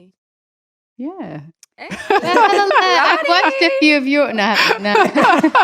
I haven't, but thank you. Please continue. Well, I find that daily meditation, I practice mantra meditation daily.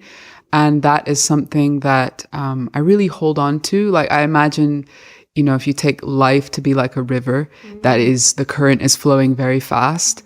In some of these sacred rivers in India where people, they take a dip, as a purifying kind of act, they have these metal chains that are in the water that you hold on to when you go in to make sure you don't get swept away. So I see the mantra meditation as sort of like this chain to hold on to in the rushing current of life. And it really, even though it's not easy, I know Willow has, a yoga practice you've been cultivating for a long time. To do anything daily is not an easy thing. And you don't always feel like doing it. And sometimes you do it robotically. And then you're like, I got to come back to, the deeper reason of why I'm doing this. But to just keep that commitment, it develops a relationship with sacred space within. It develops a relationship with the divine that really is, it's a lifesaver.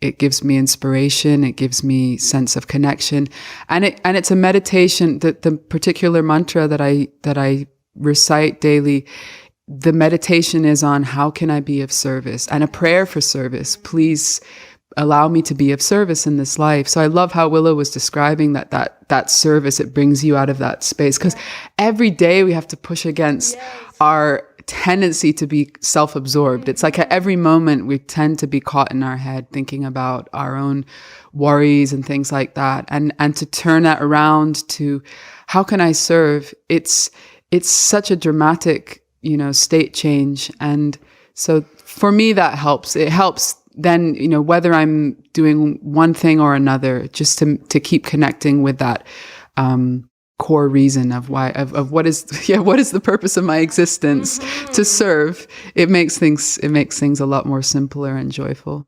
Yeah. I'm just going to piggyback off of what Genevieve said. Yes, I've been cultivating a yoga practice for about, I want to say, 2 year and a half. We see those posts. Yeah. I want to say 2 years or a year and a half. And, another thing, aside from meditation that I try to do daily, sometimes it doesn't happen. I read every day. Right now I'm reading Inner Engineering by Sadhguru. So that's something that I've been putting my time into every day. So whether it's, literature, yoga, or meditation, one of those things is happening every day. So I'm just like Genevieve said, I truly believe that consistency and that repetition is what's needed in order to get into a state where it is second nature, where you don't have to think about it anymore, where it's habitual. Exactly. And that's where I'm trying to be. That's where I'm striving to. I think what you both are doing, keeping it consistent, that's probably how, you've realized what the benefits are, that living a life without it, that feels more unnatural than doing the practice. I was thinking about how, both of your practices are things which people have been doing for years, such an ancient thing that people have been doing. But what's incredible about your music is that I think it's shown so many people who are probably unfamiliar with meditation, unfamiliar with yoga, or see it as something that's so unfamiliar, that meditation music or mantra music is for everybody. Like, it's such a universal thing that so many different types of people can connect to it just by your different backgrounds, that you two have connected to it in such a different way. And how you're sharing it, it's beautiful to see how different meditation music and devotional music can actually be, and how many different types of people it can connect. Yeah, I'm glad you put that bass on it so I could turn it up in the car. See, I knew it. Yes. I needed that. Right. I knew it. I love it. The first time I heard it, I was telling Genevieve, it was just like, it's just all the music, what you've made it's like that perfect combination between being timeless and pure, but then being current and relevant. Exactly. And you've created, in my opinion, whatever it's worth, like, it sounds like a no genre. Like, it's new, it's different. It's not, you can't just go, oh yeah, that's that kind of music. I wouldn't even put it under meditational music. Like, it's beyond that. And I think that, credit to both of your artistry to be able to expand that much. What's different about creating devotional music for both of you, and Genevieve, for you to stretch out of your comfort zone from a music place of now creating this new genre that you have together? So for Willow, for you, more like what's different about creating devotional music for you from your perspective, and then Genevieve, from yours, like almost going the other way and like, oh, now we're creating something a bit newer to what I'm used to. My lyrics that, in the Willow album and in Ardipithecus, my first album, I talk a lot about duality. I talk a lot about spirit. I talk a lot about, cycles. I have a song that's called Cycles on my first album. The language is very modern. And what I love about Sanskrit is that it's deeper than language. And I think the real difference is bringing that ancient vibration to it that isn't just coming from me. It's coming from generations and generations of deeply spiritual individuals who have carried this on. And I think, feeling that is the biggest difference for me, because it's not just me coming up with something. Wow.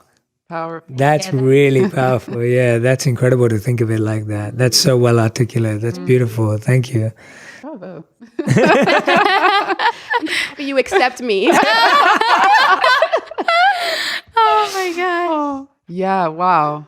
I've been hit by your articulation of that. That's so beautiful.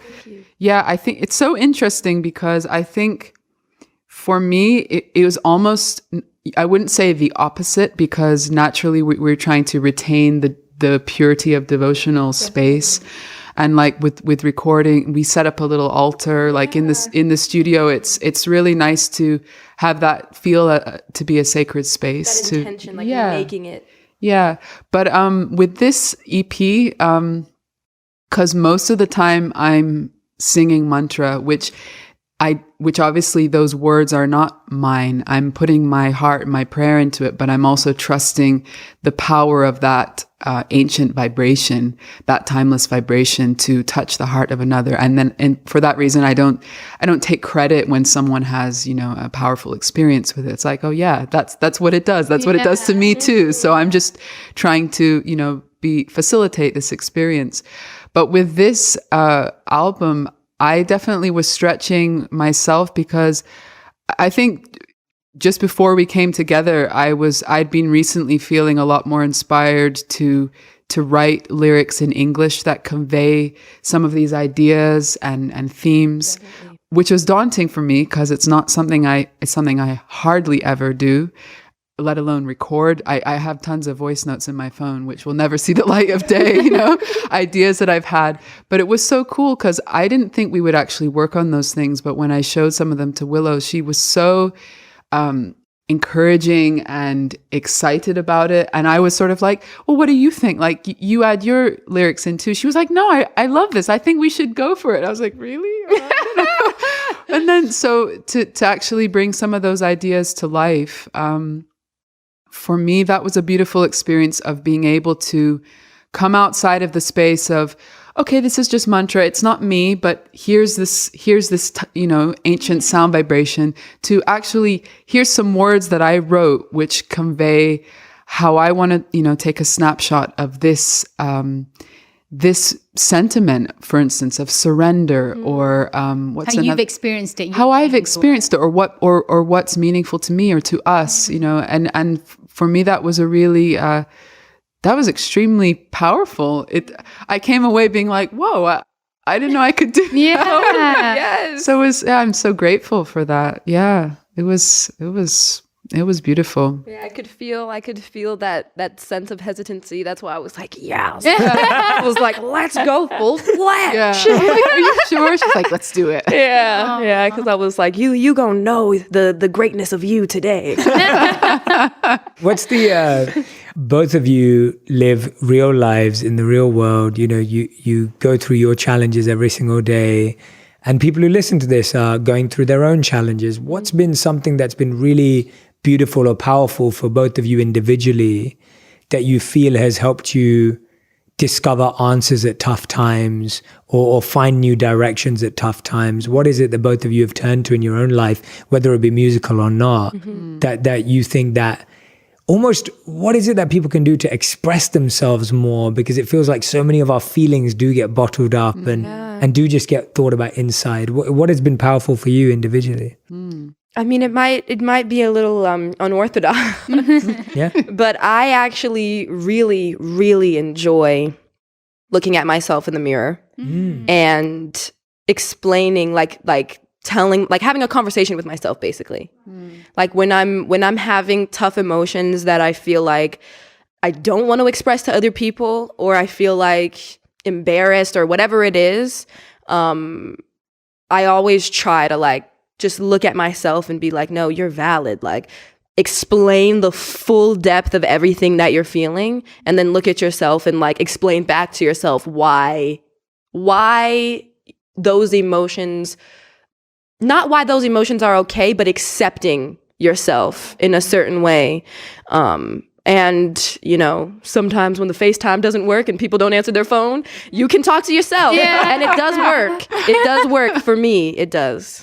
I love that. That's so good. Yeah, I've never heard anyone do that in the mirror. I feel like it's taking journaling to another level. Yeah, You're actually facing yourself, which I think a lot of the times we are battling with our own self rather than with other people. And so actually looking at yourself in the mirror and speaking to yourself is so powerful. It gets deep. The tears start flowing, and then you start looking at yourself. Yeah. Exactly. And you're like, dang, I see you. We're together in this. We got each other. I love that. Yeah. That's awesome. I hope everyone tries that out this week. Yeah. Anyone who's listening or watching, try it out. I'm being serious. It's a good, sometimes I feel weird saying it because people, are like, that's ridiculous. But I've done it. And it has stopped the tears. Yeah. Wow. Great. Yeah, I was thinking as you were speaking that for me, writing has always been a powerful one. And it's funny because I think of the page being like a mirror. And I think many people find writing to be like that. Yeah. To the point where I remember some difficult points in my life where I didn't write for a very long time. For probably 2 years, I didn't write anything on a page because I was afraid of what would come out and what I would see. Wow. I felt just this complete block, and then to release that, to start, I always feel such a relief when I put a pen on the paper and start to write. And I was introduced to the practice of free writing some years ago. There's a famous book called The Artist's Way by Julia Cameron, and this practice of morning pages is something that many people have found a lot of just incredible experiences from. So I started to do that, and I still turn to that when I try to do it regularly, but it's also one of those things you go through phases, you Totally. know. But for me, so writing is always a huge help. Stating the obvious, I think, kirtan, meditation, music, of course, but my other huge one, which I think Willow and I share, is to connect with nature. 100, yep. Just to walk. I think I try and go for a walk in nature every day, and without fail, it's like a balm. It's uplifting. Yes. It brings me back to myself. It sparks ideas and creativity. It's just like the road and the page. They're my two friends that really help me so much. I love that. Yeah, I love that. That's so awesome. And I guess that's what's inspired a lot of your work. I know, Janavi, whenever you're doing your BBC Pause for Thought sessions, you talk a lot about the environment and climate change, and that where do you see that intersection between like art and the environment or climate change or expression, and that? Is there a synergy there, or is it just something that you feel is a different part of you where your care comes from? I think it's absolutely intertwined. Nature is the most beautiful art that we can witness and observe. I'm so inspired by the natural world, and my mom is a really avid gardener and lover of wild plants and herbs, and she sort of brought us up like that to observe and learn about all the properties of plants and trees around us. So I'm kind of obsessed with plants and flowers, and people could laugh at me, but it's like I'm always looking. I'm inspired by the textures, by the shapes, by the different aromas, everything. And so our nature inspires me creatively immensely. And in terms of caring for nature, I think like a person, the more you know a person, the more you care. So the more we observe and connect and feel a sense of relationship with nature, that care, it's like, why wouldn't I care? That it's a beautiful exchange. It nourishes me. Absolutely. There's a mutual exchange of nourishment going on. And I think also with the particular type of creativity and art, the questions that I'm asking or that we're asking about service, about divinity, these kinds of things, they bring us also closer to our deepest essence, which I believe is meant to be in harmony with nature. So the more that you're coming into that space, again, it just becomes a very natural connection to feel. And so I'm kind of a nature addict. And I know, like, when I visited Willow in her home, there's such a beautiful view of the ocean, and it's like it's just it's a part of you, right? Yeah, 100%. You gotta be there. I have to. I think a significant decline in my mental health would happen if I were to live in a city. Yeah. I do live in a city, but if I were to live like amongst buildings. Yeah. Exactly. Yeah. I need to wake up and see trees. I need to just one tree. Exactly. At least one tree. One. At least one. I'm a nature addict. What can I say? Yeah. Just like you. Yeah. And that's definitely one of the biggest healing agents in my life, 100%. Yeah. Willow, we've been talking about this for the past couple of days about how you see this connection between spirituality and science and physics and spirituality. Now she's going to get going. And you've always been very much talking about like science and physics and but then you're also really interested in spirituality. Yeah. Tell us about how you started to see so early in your life the connection and synergy between the two. Yes. Because I think so often they're talked about so separately, or 100%. they're seen as like divisive or disconnected. Exactly. Yeah. I think one of the biggest moments in my life that made me really move towards this marriage of spirituality and science was, I had been reading a lot of spiritual literature.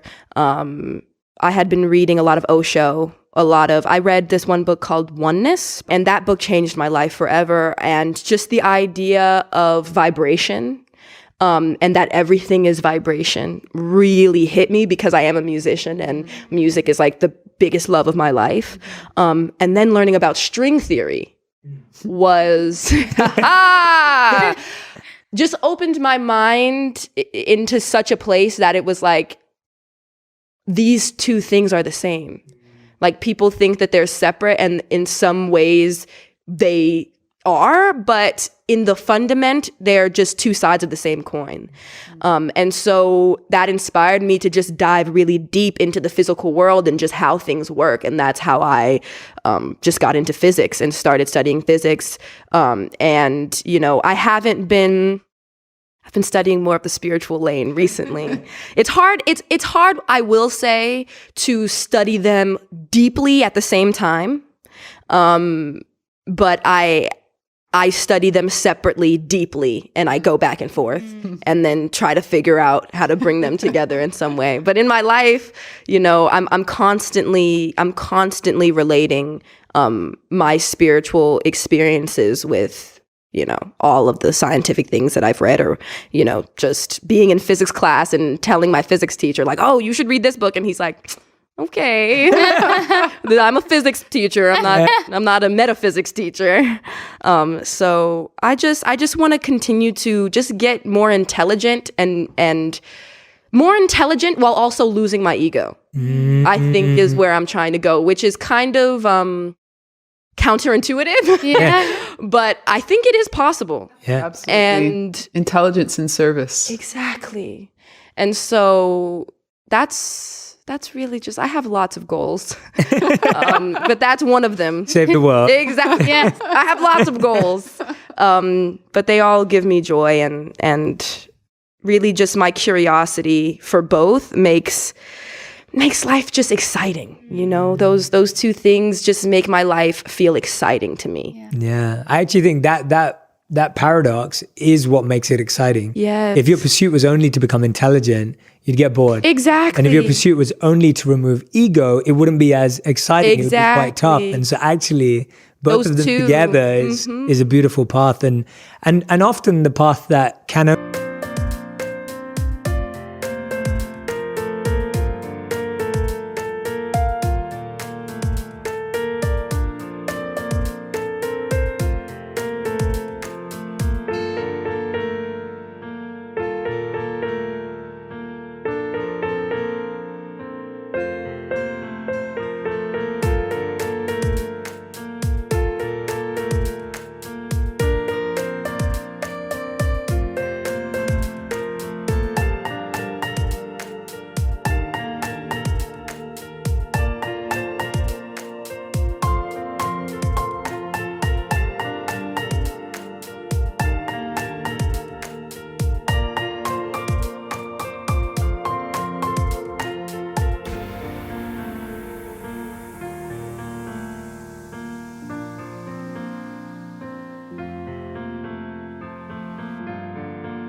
only be walked when you do both paths to really get it right. So 100%. I love that. 100%. I love that. What were you gonna ask? I wasn't. I wanna add something. That's also why I really admire you, Jay, because you, while also having been a monk for 5 years, 3 years, you are also one of the most intelligent people I know. And that's so inspiring to see that you can do both and that both can be done. It just inspires me to do it. It just inspires me to try to actually put that into my own life. And I'm just so happy that you're in my life so that I can see you grow and constantly learn from you. And that's really amazing to me. Oh, you're the sweetest. I'm like getting all emotional now, but now we're just gonna all be crying. Yeah. No, I love that. And I really appreciate it. I'm your fan. Yeah. No, that was like Willow's 40-year-old grandma inside her talking. I know. So proud to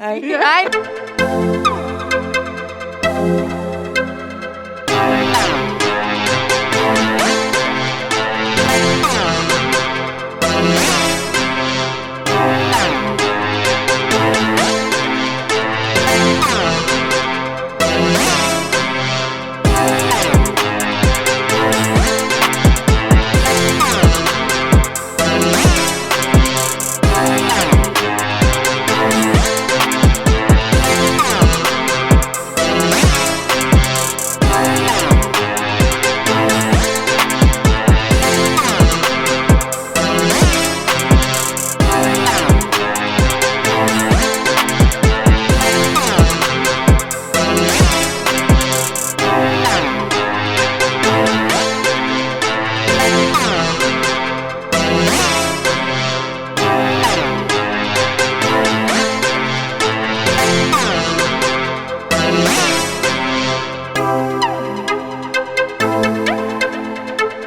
No, I really appreciate that from you. It's, I think we both have a lot more in common than we know too. Totally. We're kind of discovering it recently. I love Yeah. that you guys have Yeah. So I'm just like, oh yeah, I can learn a lot. And that's why, I think what we all were talking about yesterday is, and I think why we all like being around each other is, and why everyone who's listening or watching, I'm hoping that this is encouraging you to connect with like-hearted people, connect with and collaborate with people that you're close to.